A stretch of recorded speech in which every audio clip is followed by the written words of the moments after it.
Okay, chapter 12, An Errand of Mercy. Owls, thought Ralph, as he clung to the Virginia creeper and filled his lungs with the cool night air. That was such a relief after the stuffy drinking glass. I've always wanted to climb down this vine and explore the ground floor, he reminded himself grimly, and now I have to. Ralph had never before been outdoors beneath the moon and the stars. He felt small and frightened and alone. Slowly, paw after paw, he worked his way along the shoots and trendles. An owl, uncomfortably close in a pine tree, hooted, and Ralph huddled shivering in the shadow of a leaf, aware that he was losing precious seconds. A night wind rattled the windows, and the owl glided off across the parking lot. Ralph inched his way down the vine. It was a long, winding route full of detours to the ground floor window, which, to Ralph's relief, was open.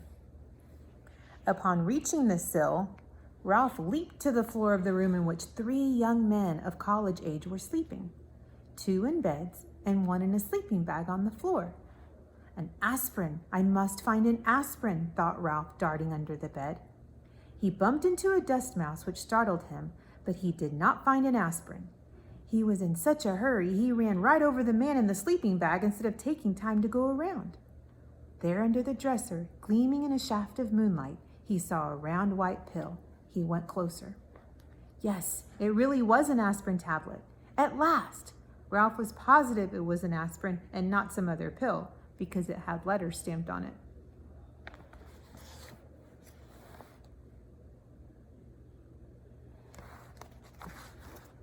Ralph could not read the letters, but he knew they stood for an aspirin. He had been warned about them often enough. Now all Ralph had to do was figure out how to get the pill upstairs to room 215. Telling himself that in spite of all that had happened that night, it could not be much past 1 o'clock in the morning, Ralph half pushed and half rolled the aspirin tablet around the man in the sleeping bag to the door. He shoved it under the door and with great difficulty squeezed under himself. The first floor carpet was thicker and of better quality than that of the second floor. Ralph worked his way with the aspirin down the hall to the lobby where the night clerk was asleep on a couch. The glassy eyes of deer heads mounted on the knotty pine walls seemed to stare at Ralph. So did the giant eye of the television set. Slowly he moved his precious load across the lobby to the stairs, and there he stopped. How could he manage to get that aspirin up those stairs? He picked it up and tried lifting it, even though he knew he could not reach the first step with it. The night clerk tossed on the couch and made a gobbling, snorting noise. Ralph dropped the aspirin in a panic and looked wildly about for a hiding place. With one terrified leap, he dived under the grandfather clock between the elevator and the stairs. It was immediately plain from the dust that no one had ever cleaned under the clock. Ralph struggled to control a sneeze. Above him, the works of the clock began to make grinding noises. Achoo! The sneeze could not be held back. Bong! The clock struck 1:30, forcing Ralph to clap his hands over his ears. How his famous ancestor, the one that ran up the clock, Hickory Dickory Dock, stood the racket, he did not know. Peeking out, Ralph discovered the night clerk had slept soundly through the din, so he ventured out from under the clock to continue his struggle with the aspirin tablet. Since carrying the pill up the stairs was impossible, Ralph had to find another way. The elevator? Ridiculous. A mouse could not run an elevator. Then, quite unexpectedly, a whole plan of action popped into his mind. Ralph had a genuine inspiration. First, he rolled the aspirin to a safe place behind the ashtray stand beside the elevator. Then, empty-pawed, he climbed the stairs to the second floor and ran down the hall to room 215, where he squeezed under the door. Keith was still half awake, his eyes glinting with fever under their heavy lids. "Psst," said Ralph. "I found an aspirin for you." Murmured Keith. "An aspirin tablet. I found an aspirin." "Where is it?" Keith was more awake now. "Down on the first floor." "Oh." Keith was obviously disappointed. "Now wait," said Ralph. "I can get it up here, but I've got to have some help. You'll have to let me take your sports car." "You're too young," mumbled Keith. I am not, and it was true that Ralph felt very much older than he had when he lost the motorcycle. Come on, you need that aspirin, don't you? You already lost my motorcycle. Oh, come on. Ralph was growing more impatient as he felt the night slipping by. If you won't let me take the sports car, will you let me take the ambulance? I guess so. Keith did not feel equal to arguing with a determined mouse. He picked up his ambulance from the bedside table and set it on the floor. Here. One more thing, said Ralph anxiously. Do you think you could manage to open the door for me? I know you feel terrible, but it is the last thing I'll ask, honest. And I promise I'll have the aspirin up here in no time. Keith sighed, but he slid his feet out from under the sheet and, hanging onto the bedside table, reached over and opened the door. Ralph was already seated in the white ambulance with the Red Cross painted on the side. Wee, wee, wee! He took the corner into the hall on 2 wheels and sped down the bare floor between the wall and the carpet until he came to room 211. Here he slowed down and then went, wee, wee, wee, good and loud. This carried him, as he had planned, to the elevator. It was a crucial moment. Now he would find out if his plan was going to work.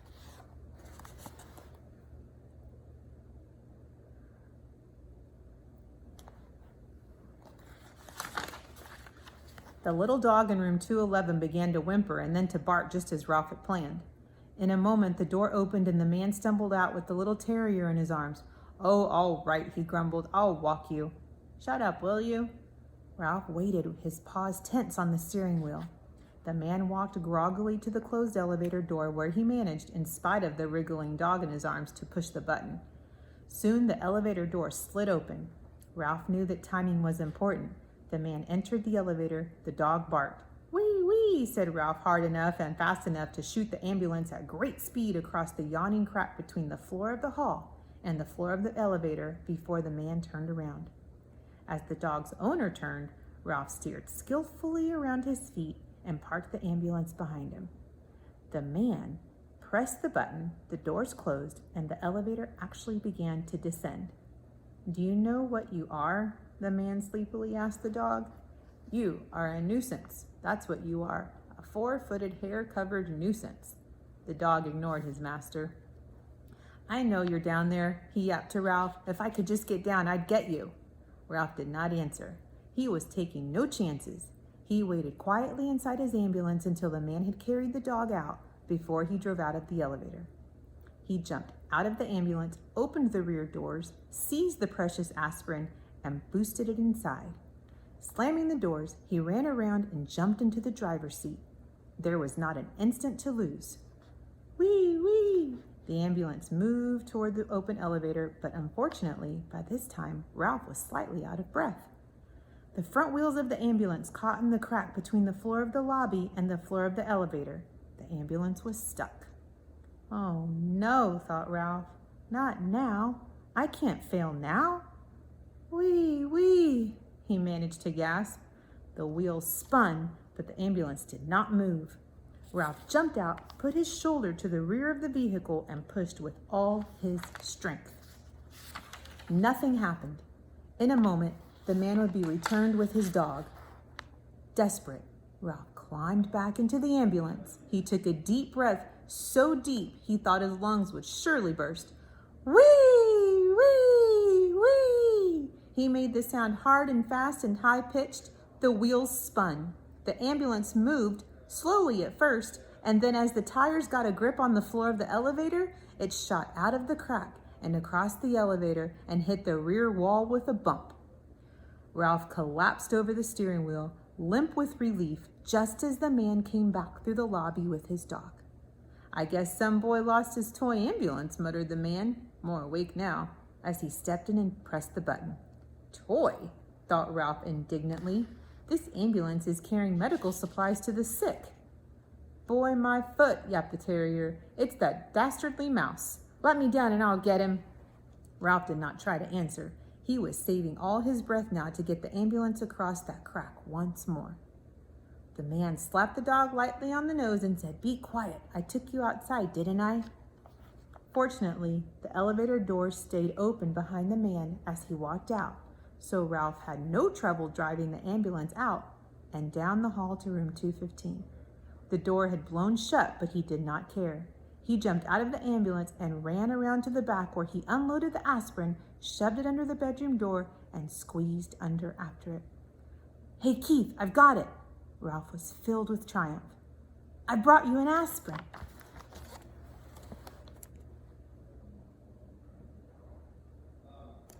Okay, that is the end of chapter 12.